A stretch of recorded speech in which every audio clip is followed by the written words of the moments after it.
என்ன ஹவுஸ்ல என்ன பேசிருக்காரு சொல்லுங்க. அதாவது என்னை பத்தி ஒரு குற்றம் சொல்லிட்டாரு.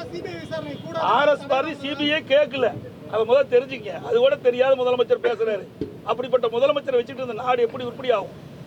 என்னுடைய கேஸ்ல அவர் வழக்கு போடுறார், அதாவது வழக்கு கூட பதிவு செய்கிறார். எதுல? லஞ்ச ஒழிப்புத்துறையில்.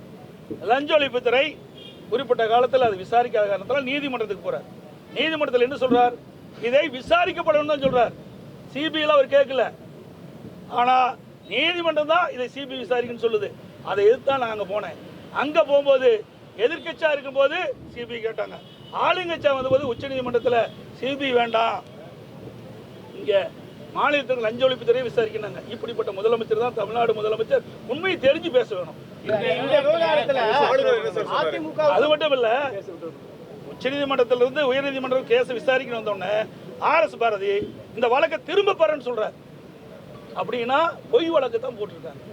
நான் வழக்கு திரும்ப பெற மாட்டேன், முதலமைச்சர் சொல்லிட்டாங்க, திமுக கட்சி சொல்லிட்டாங்க, உண்மை நேரம் நாட்டு மக்களுக்கு தெரிவிக்க வேண்டும் என்ற அடிப்படையில் ஆர்எஸ் பாரதி தொடர்ந்த அந்த வழக்கை நடத்த வேண்டும் என்று நடத்தி நிரபராதியை நிரூபிச்சேன். இந்த மனுவை நீங்க வெறும் போதைப் பொருள், தமிழ்நாட்டில் புழங்கக்கூடிய போதைப் பொருள் சம்பந்தம் மட்டும்தான் அளிச்சிருக்கீங்களா, இல்லை வேற என்ன பிரச்சனைகள்லாம் சொல்லிருக்கீங்க? கள்ளச்சாராயம் உள்ளிட்ட இந்த கள்ளச்சாராயத்தால் ஏற்பட்ட மரணம், இந்த கள்ளச்சாராயம் எப்படிலாம் விற்கப்படுகிறது, எங்கெங்கிறதெல்லாம் வருது, இதுக்கு யாரெல்லாம் மூல காரணம், இதையெல்லாம் முழுமையாக விசாரிக்க வேண்டும்.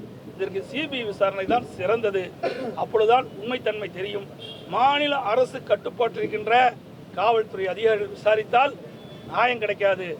இதை நடுநிலையோடு மக்களுடைய நலன் கருதி ஏழை எளிய மக்கள் மேலும் பாதிக்கக்கூடாது. அந்த அடிப்படையிலே நாங்கள் மேதக ஆளுநரை சந்தித்து இதை நியாயமான விசாரணை நடப்பதற்கு சிபிஐக்கு பரிந்துரை செய்ய வேண்டும் என்று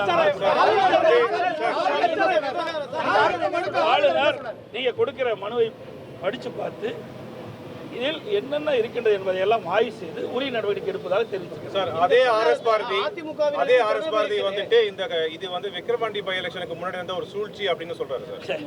யார் சூழ்ச்சி? எதுக்கு அவர் அமைச்சா எம்எல்ஏ எல்லாம் பதறி போய் பேட்டி கொடுக்குறாங்க? இதெல்லாம் வேண்டும் என்று திசை திருப்புறாங்க. இது யாருடைய ஆட்சி? திமுக ஆட்சி.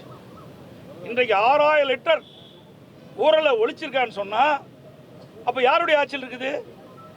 யாருடைய ஆட்சியில் கள்ளச்சாராயம் காய்ச்சறாங்க? சிந்திச்சு பாருங்க. நகர நீங்க தானே போய் எல்லா இடத்துலையும் ஊடகத்திலையும் பத்திரிகையாளரும் போய் ஒவ்வொரு இடத்துல பேட்டி கேட்டீங்க. அந்த பேட்டியில மக்கள் என்ன சொன்னாங்க? இங்க தங்குதடை இல்லாம கள்ளச்சாராய விற்பனை நடைபெற்றுக் கொண்டிருக்கிறது. உங்க ஊடகத்திலையும் பத்திரிகையில வந்த செய்தி தான் நான் சொல்றேன். நாங்கள் ஆர்எஸ் பாரதி மாதிரி சொல்லல, வயசாகி போச்சு, மாறி போச்சு, அதனால ஏதோ பேசுறாரு, வேற ஒண்ணும் இல்ல.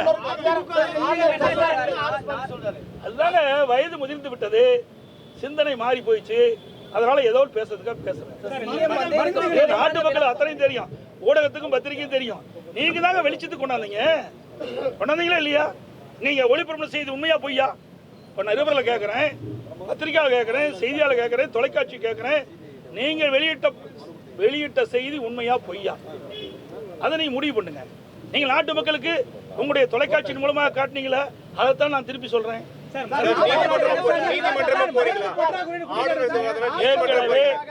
ஏற்கனவே அனைத்து இந்திய அண்ணா திராவிட முன்னேற்ற கழகத்துடைய வழக்கறிஞர் பிரிவை சேர்ந்தவர்கள் நீதிமன்றத்தில் இது வழக்கு தொடர்ந்திருக்கிறோம்.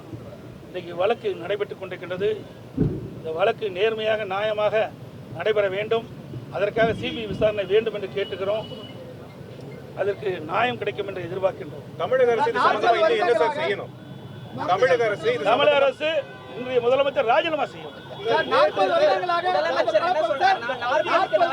அந்த மலைப்பகுதியில் கள்ளச்சாராயம் காசப்படுவதாக அந்த பகுதி மக்கள் குற்றம் சாட்டுறாங்க. நமது ஆட்சி காலத்தில் அது போன்ற விவகாரங்கள் அங்கே நடைபெற்றதா? நம்ம என்ன நடவடிக்கை எடுக்கணும்? என்ன ஆதாரம் இருக்குது?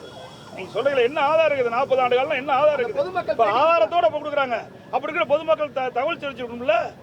ஆனா எங்களுடைய சட்டப்பேரவை உறுப்பினர் அந்த கள்ளக்குறிச்சி மாவட்டத்தில் கள்ளக்குறிச்சி சட்டமன்ற தொகுதிக்கு உட்பட்ட பகுதியில் கள்ளச்சாராயம் அமோகமாக விற்பனை செய்யப்படுகிறது, போதைப்பொருள் நடமாட்டம் அதிகமாக இருக்கின்றது, இதனால் மக்கள் பாதிக்கிறாங்க அப்படின்னு 29/3/2023 அன்று இன்றைக்கு கவன ஈர்ப்பு தீர்மானத்தை கொண்டு வருவதற்கு பேரவைத் தலைவர்கிட்ட கொடுத்தார். அதையும் நிராகரிச்சிட்டாங்க.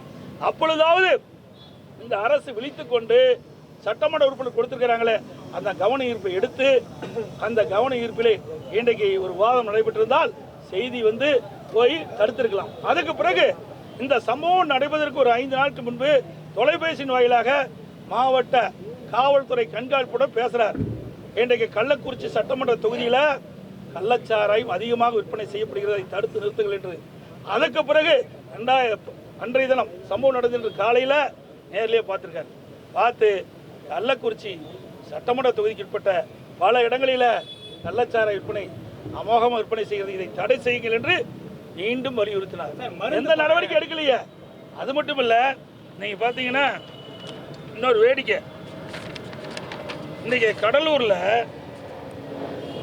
கடந்த ஏப்ரல் மாதம் இறுதியில கடலூர் மாவட்டம் ஸ்ரீ முஷ்டம் காவல் நிலையம் எல்லைக்கு உட்பட்ட அந்த பகுதியில் கண்டியாகுப்பம் இயேசுதாஸ் என்பவர் தன்னுடைய பகுதியில் கள்ளச்சாராயம் விற்கப்படுவதாக அங்கு இருக்கின்ற காவல்துறை ஆய்வாளருக்கு புகார் கொடுக்கிறார். உடனே காவல்துறை ஆய்வாளர் யார் கள்ளச்சாராயம் விற்கிறாங்களோ அவருக்கு தகவல் கொடுக்கிறார். உடனே கள்ளச்சாராய வியாபாரி இந்த இயேசுதாஸை தாக்க போறார். பயந்து ஓடி போய் ஒளிஞ்சுக்கிட்டார். அப்ப மீண்டும் அவர் வந்து இந்த செய்தி சமூக வலைத்தளம் எல்லாம் வந்தது.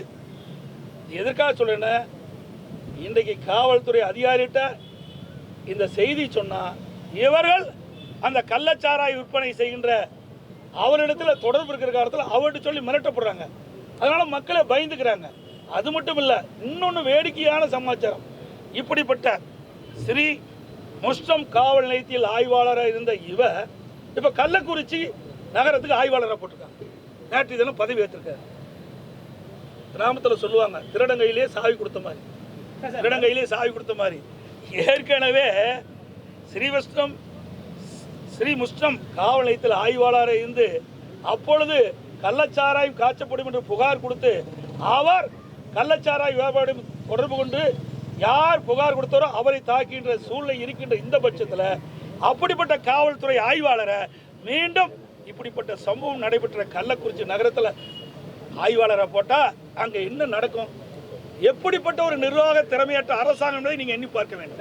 பாதகம் செய்பவரை கண்டால் நாம் பயங்கொள்ளலாகாது பாப்பா, மோதி மிதித்து விடு பாப்பா, அவர் முகத்தில் உமிழ்ந்து விடு பாப்பா. அண்மை செய்திகளை உடனுக்குடன் தெரிந்து கொள்ள இணைந்திருங்கள் இயம்நாடு தொலைக்காட்சியுடன்.